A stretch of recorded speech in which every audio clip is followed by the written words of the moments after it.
Колку сме паметни како народ? Со степен на интелигенција од 81% или 99%? Или бројката воопшто не е важна и не значи многу? Една мапа не смести на дното на Европа, друга не стави во светскиот просек. Во меѓувреме социјалните мрежи експлодираа од едната крајност дека сме многу глуп народ до другата крајност ова е навреда што ни ја подметнаа душманите. Но што всушност мери IQ? Дали интелигенцијата е бројка? Дали може да се мери национално и ако навистина сме просечни, дали е тоа проблем? Во време кога квизовите кои во Македонија за жал се помалку или воопшто ги нема, а се вистинска арена за демонстрација на знаење, а членството во Менса е символ на интелектуална величина, се поставува прашањето: дали интелигенцијата е способност, знаење, самодоверба или колективен мит? Добре дојдовте во ново издание на Да си кажеме, денеска со Сашко Радковиќ, автор на квизови, и Илија Стевков од Менса Македонија. Господа, добре дојдовте во студиото на Телма. Добре. Господине Стевков, кога зборуваме за интелигенција, што точно мериме со тој така наречен IQ тест? Дали станува збор за ум, за памет во поширока смисла или пак за одреден вид на когнитивна способност?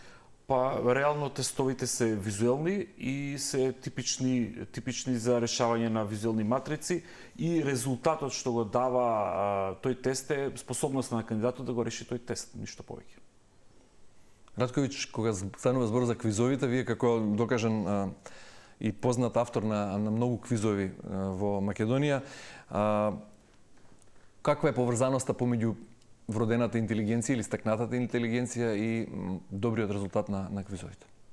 Да, голема е, секако дека е голема. Да, ако сте интелигентен, ќе постигнете добар резултат, но ви треба многу знаење за квизовите. За разлика од тестовите за интелигенција, овде мора да имате некој знаење, а тоа ќе ви помогне интелигенцијата за да се решите во некои прашања каде што можете да употребите логика. А не го знаете точниот одговор. Ајде ќе зборуваме за се во продолжение. Повод за оваа тема што ја отвораме е различни рангирања кои предизвикува голем број на различни коментари, особено на социјалните мрежи, генерално во јавноста. Како што реков и во најавата, едно рангирање не смести некаде на дното на Европа, меѓу најнеинтелигентните нации, но колку е тоа релевантно е прашање за вас. Според некое друго рангирање бевме некаде во просекот, и тоа во светскиот просек. Како се прават тие национални рангирања кога станува збор за, и може ли да се изведе таков просек? Генерално и лично истражував доста, посебно со овие ниски резултати. Се појавија два ниски резултати. Едниот е од еден сајт кој што е тој истражување стар од пред короната 2019 година, кој што они вика имаме не 70 юзери од Македонија и тие корисници кои го направиле тестот извалиле тој просек, значи тоа е тотално, ја може да се регистрираме како дека сум од Бурунди на пример на тој сајт и да го правам резултатот на Бурунди.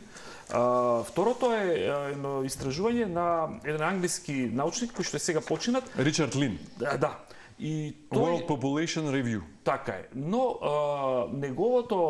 неговите резултати, неговото рангирање не е базирано на вистински тестови. Никој од тој World Population Review не е дошол во Македонија да направи тестови на македонското население, туку се негови естимации за одредени региони географски во светот, како тој смета дека таму интелигенцијата. За жал, Ричард Лин е доста контроверзен и е многу познат дека англосаксонската доминација ја доминира и затоа имаме некои многу ниски резултати, дури невозможни резултати, посебно за земјите од третиот свет. И според мене тоа не е меродавно тестирање. Како што кажа Горан, ја може да го кажам рангирањето на Mensa International, кој што секоја година објавува еден податок кој што е единствениот кој што Mensa International го објавува како рангирање. Годинава тоа беше во октомври 25 во Дизелдорф на светскиот конгрес. Тоа е број на членови на Менса на милион жители. Во тоа Македонија е некаде на средината, буквално на табелата. За илустрација пред нас се Полска и Шпанија, позади нас се Франција и Кипар. Доминираат скандинавските земји, Шведска, Данска, Норвешка. По број на членови во Менса. Број на Менса членови на милион жители население. Така, инаку Менса е меѓународно семејство на надпросечно интелигентни луѓе. И како се станува член на Менса? Се станува член на тој начин што се полага тест кој што е прифатен од Mensa International и на тој тест треба да се направи резултат кој што е во горните 2% од светското население. И тогаш се добива покана за членство, кој што не секој кандидат ја прифаќа. Така, и како што рековте, скандинавските земји тука предничат со број на членови. Ние сме некаде на средината, зад нас се Полска и Шпанија, Полска и Кипар. Полска и Кипар. Не, Франција и Кипар, а Полска и Шпанија се пред нас. Полска и Шпанија пред нас, Франција и Кипар зад нас. Една интересен податок што треба да го кажеме е дека ако ги земеме сите 6 југословенски републики, земјите од регионот Грција, Бугарија, Романија, Значи во тој круг ние сме последни. Значи ние сме последни по тој параметар. Ајде и ова да не го земаме здраво за готово, односно како факт дека сме помалку интелигентни, односно најмалку интелигентни во рамки на поранешна СФРЈ, можеби поканетите членови во Македонија одбиле членство. И тоа е можно. Исто така и Менса Македонија се бори за поголемо присуство во јавноста и овие гостувања се дел од тоа, за да ја дигнеме свесноста за постојањето на овие тестови и да го зголемиме бројот на нашите членови. Или можеби во сите поранешни држави и републики има поголем број квизови, ние останавме некако без квизови. Ратковиќ, ви не достига ли она време кога имаше многу квизови во Македонија и кога наистина беше многу актуелно? квизови негде од 2006 година навака, како да замреа, како... Зошто нема продукцијски интерес, телевизиски или пак не станува збор за нешто друго? Најверојатно стопанството или фирмите не ќе да улагаат од 2006, да не кажеме од кои причини. Има некои обиди да се направат квизови, круг на знаење каде што учествуваше Илија, тоа беше добар квиз. Тоа е 2012, така беше. Да. Се проба нешто уште еднаш да се проба со тој квиз, но не успеа. За друг квиз не знам, ете, значи многу слабо. Ние на Телма имаме еден квиз, ја се вика Заврти на Телма, имаме одлични резултати, добра гледаност, убави награди. Кој сака може да гледа 14 така, часот и 35 минути. Заврти на Телма, меѓутоа толку нема квизови, нема. Има некои странски, например, ама тоа повеќе се шоу гейм, како што е Земи или остави на Сител, не знам, Листа за 300 исто на Сител. Има такви, ама тоа не се квизови, тоа се шоу гейм. Нема класични телевизиски квизови. Добро, кога станува збор за IQ, колку е тоа стабилна и валидна мерка? Дали е нешто што е фиксно или може да варира, например, од расположението на тестираниот, ако е преморен, ако е уморен? Може ли ист човек да даде различни резултати на две тестирања? Несомнено така е. Заради тоа Менса дозволува во својот животен век еден кандидат да се тестира најмногу 3 пати. Даваме 3 можности да станете наш член, меѓу двете тестирања мора да поминат најмалку 6 месеци. И лично можам да зборам од лично искуство дека зависи како ти бил денот. Многу е битен одморен ум, бидејќи времето на тестот е кратко, а прашањата се многу. Значи само многу фокусиран ум може да направи висок резултат. Така да сум видел лични познаници кои што од трет обид успеале да станат членови на Менсе и сметам дека многу е битно во која состојба е кандидатот за да го положи успешно тој тест. Добро, Сашко, го слушнавте и воведот со Илија кога зборувавме за она национално IQ. Колку за вас како автор на квизови, човек кој се занимавал со знаењето од оваа и од онаа страна, е научно, односно колку е научно издржано за да зборуваме за тоа колку една нација е попаметна или поглупава од некоја друга? Може ли... Тешко јасно нешто научно овде да кажам, но јас со играчите кои сум работел, значи тие поминуваат неколку фази на тестирање и ги се одбираат најдобрите. Потоа квизот дава одредена друга димензија, дека сите учесници таму многу знаат. Но нели тие поминуваат одредени филтри. Значи ако збориме дека тие што учествуваат на квизот, тогаш сме доволно паметни. Тие што се пријавиле да учествуваат. Не, тие што се избрани да играат. Така, значи ги поминале тестовите и ги задоволуваат критериумите да излезат на телевизија. А тие што не задоволиле. Така ние имаме добра група на луѓе за работа. Така, се осврнавме на истражувањето на Лин. Да. Претходно имаше некое друго мапирање. Дали станува збор за неточни бројки, како што рековме, едните се паушално земени врз база на географска одредница, так, односно паралела со соседите, некаде каде што имало некакви тестирања. Според она што го кажавте и вие, бројот на членови, на Менса членови според по милион жители, некаде сме на средината, значи нема некакво поврзување помеѓу високиот степен на IQ, дека тоа автоматски треба да значи и развиена функционална убаво средена држава. Не. Од друга страна, кога имаме топ 10, кај што се и Сингапур и други некои држави, можеби таму, можеби луѓето немаат други проблеми, пак и појдат да се тестираат, пак и имаат поголем одзив на кандидати. Од друга страна, сакам да кажам еден интересен податок, бидејќи нема направено национални тестирања на интелигенција, просек да се извади. Можеме да збориме за PISA тестовите кои што повеќе го одразуваат образованието, степенот на образование, и тие се пореални, пошто се на поголем примерок направени. Првото генерално тестирање на популација во Кога го спомнавте светот, PISA, тамо не покажавме многу добри резултати. но тоа зборува за степенот на образование, нивото на образование, на квалитетот на образование, а не на интелигенцијата на луѓето. Така. Значи, така да мораме дистинкција да направиме меѓу интелигенција и образование. Менса Македонија се грижи за интелигенцијата, не за образованието. Тргнав да зборам прво и единствено за кое што го знам, генерално тестирање на популација е во Соединетите Американски држави пред Првата светска војна при регрутација на војници. Значи, тоа е направено првиот детален голем тест на интелигенција, каде што тие ги примале во војска сите што имаат интелигенција над 82. Се сметало дека ако имаш под 82 дека не си сигурен во сооружје.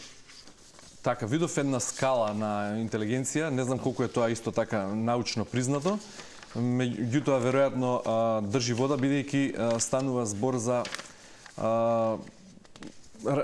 класификација според степенот на интелигенција, според која под 70% на IQ се смета за лица со интелектуална попреченост. Не 70%, под 70 резултати. Така, од 70 до 85 под просек, Да. од 85 до 115 просек, значи просечен опсек во кој веројатно спаѓа најголемиот дел од луѓето во една заедница.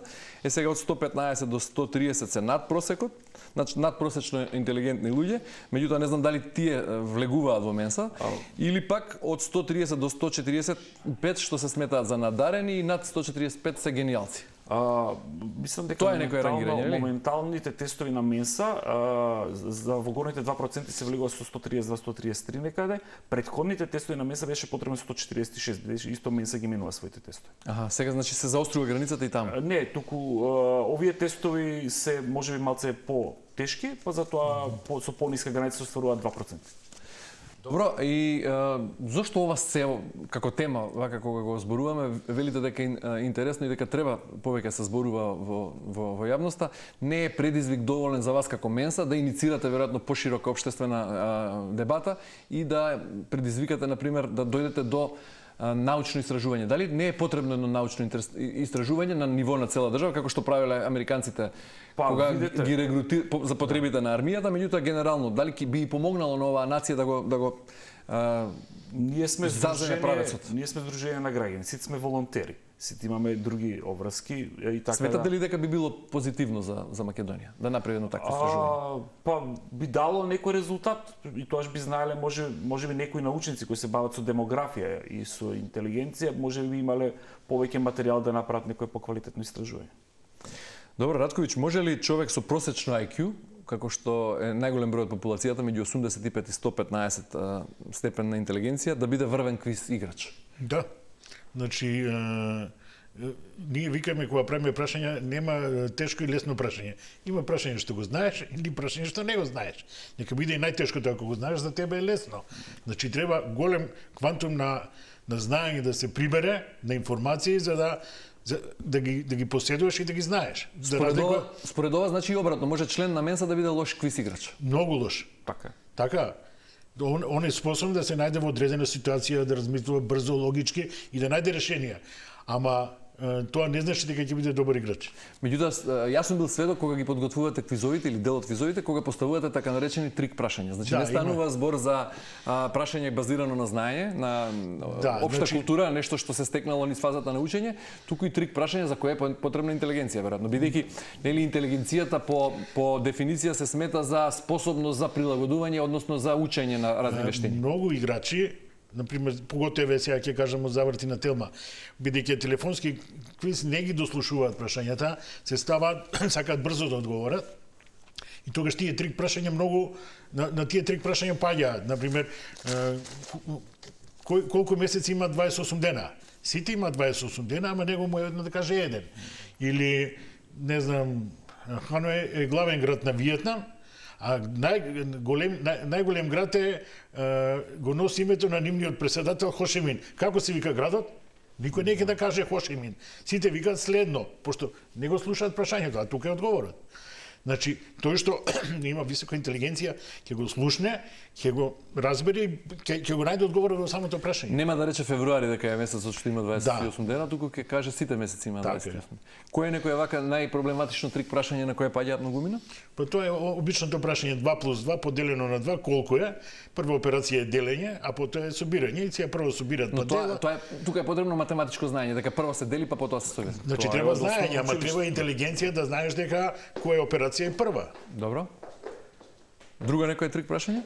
Не ми рече да се подготвя, да има многу, да. Добро. Стефков, кој е поинтелигентен? Дали човек кој има, на пример, IQ 140 или пак не се информира, не чита вести, не следи, не чита книги, или пак човек со просечно IQ кој постојано чита, се надградува? Види, тоа не може да се измери, као мешаме јаболки и портокали, но коефициентот интелигенција е само еден параметар што одгради карактерот и личноста на еден човек. Значи, ако тргнеме во историјата, Сашо сигурно ќе се сети дека огромен процент од сериските убици биле високо интелигентни луѓе. Значи, многу е тенка границата меѓу генијалноста и лудоста. Така, сега кога зборувате за интелигенција, веројатно во одговорот на ова прашање сакавте да кажете дека нели како беше научно повеќе концепти интелигенцијата ја објаснуваат како збир на повеќе фактори, односно повеќе видови интелигенции, нели познава онаа општа когнитивна што ја мерите вие и во Менса, потоа нели има социјална интелигенција, емоционална, има секако така. Емотивна интелигенција. Сите го прават една ја прават склопот на карактерот. Добро, имате ли впечаток дека луѓето генерално се обседнати со IQ, со степен интелигенција? Дали тоа значи само доверба, дали станува збор за прашање на статус, или пак генерално како нација бегаме од овие тестови, се плашиме да се тестираме, свесни дека можеби нема да го добиеме резултатот што го очекуваме, или само за мислата за што имаме за себе? Мислам дека голем дел од кандидатите што се јавуваат на нашите тестови, почнувајќи од мене самиот, лична сатисфакција, радозналост да видиш каде си. И нормално дека не ти е се исто каков резултат ќе направиш, но сметам дека заради тоа ние и покрај тоа што е 2% барањето резултат, ние на тестирање имаме проедност од 15 до 20%. Значи на тестирање доаѓаат само луѓе кои што сметаат дека може да положат. Не доаѓа генералната популација. Како оди тестирањата на Менса? Имате регионални тестирања од време на време? Да. Имате повик отворен или? Тестирањата ги спроведува Менса Македонија, авторизирана од Менса International. Националниот психолог е исто авторизиран од Менса International и тој е единствениот, господја е единствена што ги прегледува тестовите. Резултатите се приватни, ги знае психологот и кандидатот. И така функционира, значи тестовите се менуваат на неколку години, моменталните се така наречени визуелни графички матрици, FRP е картенката, и типични матрици на кои што има 6 понудени одговори, кандидатот треба да одбере еден, кој што реков времето е кратко, прашањата се доста и така се добива резултат. Колку прашања има и колку време трае?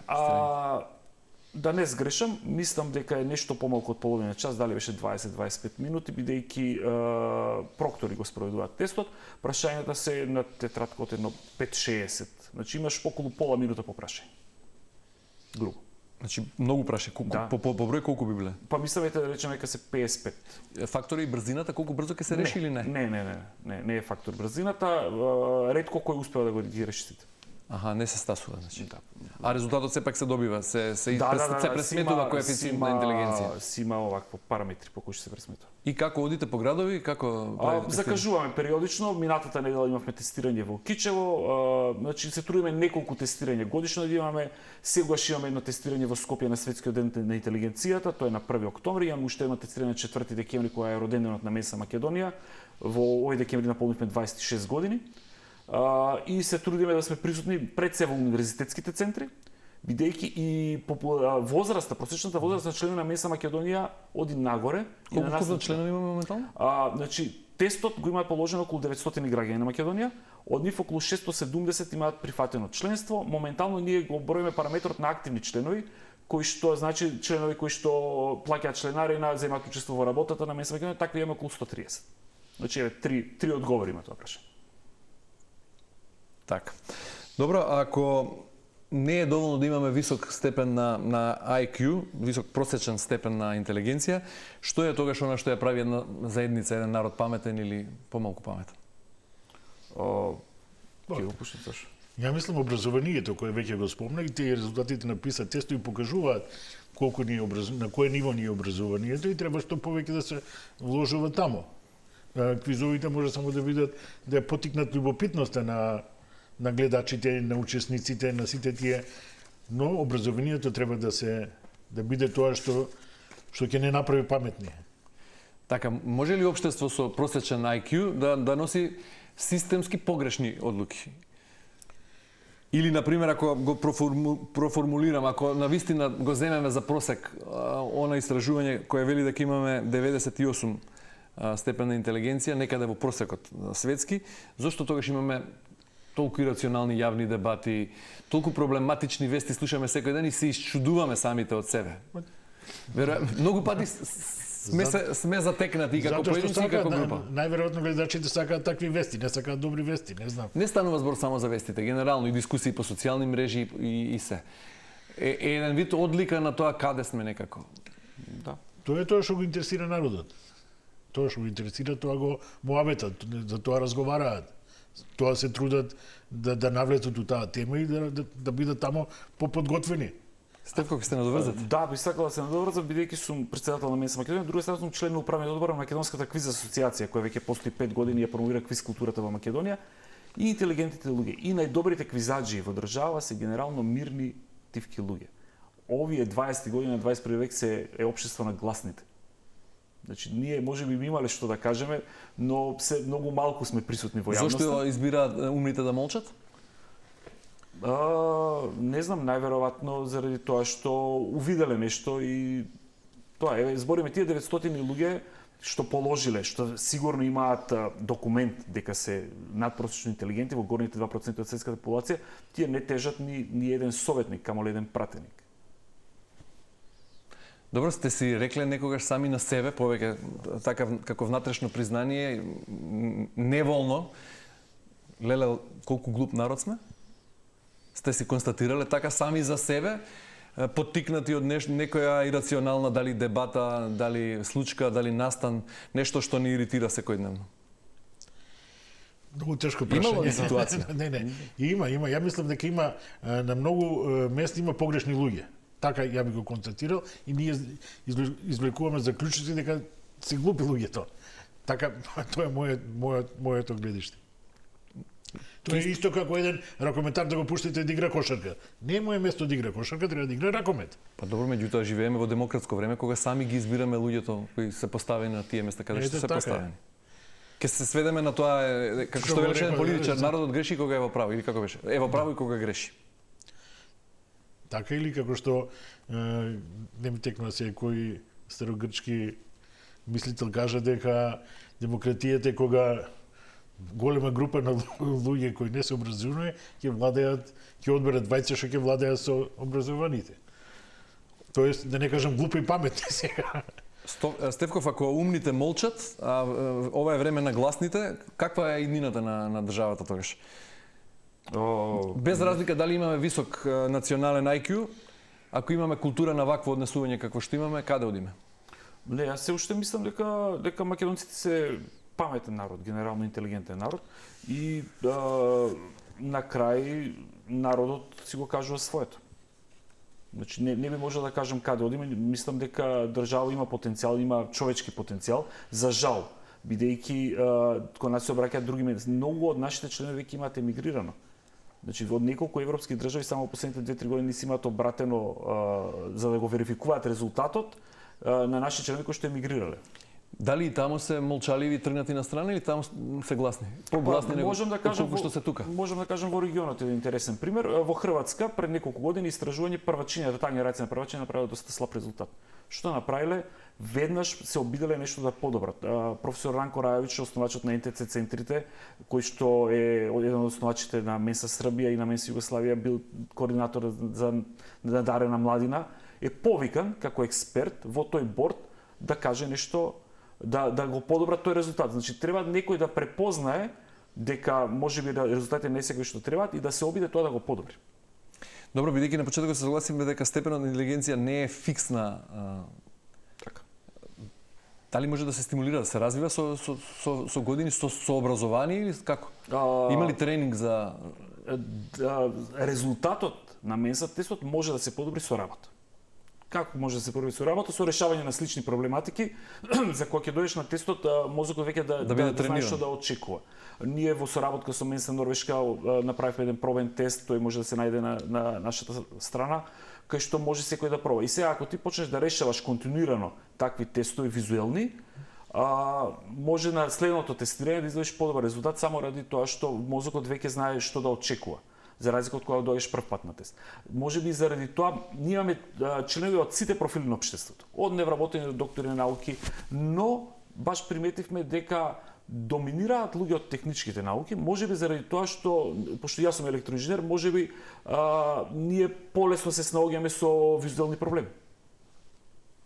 Добро, ако го зборуваме повторно генерално на национално ниво, зошто, како се објаснува тој феномен дека скандинавците, например, предничат по број на членови на Менса на милион жители, дали станува збор за природна карактеристика, вродено нешто, нешто што е до географската положба, до воздухот таму, или пак станува збор за многу општествени историски факти, па македонците се помалку паметни од скандинавците? Поблиско е тоа Сашо што го кажа. Значи, ако ги видите и писате тестовите, топ 5 е сличен. Топ 5 на нации се слични. Значи, таму доминираат скандинавците, Сингапур, такви некои држави. Јас на многу мапирања такви видов дека источњаците, значи Јужна Кореја, Сингапур, Кина, се Јапонија исто. Јапонија. Интересен факт е дека нема Менса здружение во Кина, бидејќи Кина не дозволува. Така да ние немаме резултати за Кина. Имаме за Хонг Конг, што е исто солиден резултат.